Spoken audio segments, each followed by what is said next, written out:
বর্তমানে ইনকামের সোর্স নাই, আমাদের ইনকাম খুব কম, এবং কি আমরা আগে সরকারের কালানি ভালো ছিলাম। একটা গরিব রিক্সা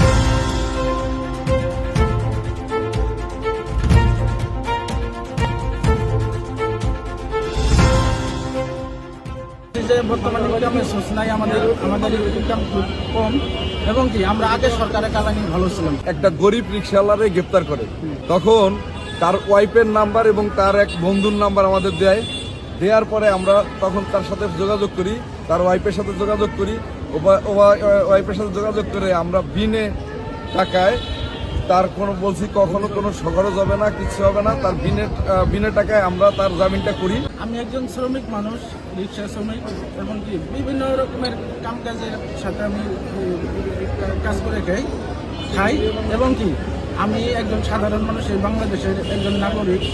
আমাকে ধরা হয়েছে এই জন্যই, আমি আপনাদের মতো সাংবাদিকের সাক্ষাৎকারে বলছিল যে আপনারা কিরকম আছেন বা বর্তমান কিরকম আছেন, আপনাদের ইনকামের সোর্স কিরকম।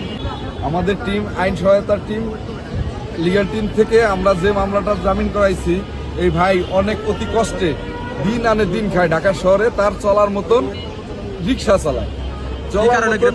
হ্যাঁ, কি কারণে গ্রেপ্তার হয় সে একদিন বক্তব্য দিছিল যে সাংবাদিকদের যে আগেই ভালো ছিলাম, শেখ হাসিনা কালানি ভালো ছিলাম, এটাই আমার অপরাধ হয়েছিল।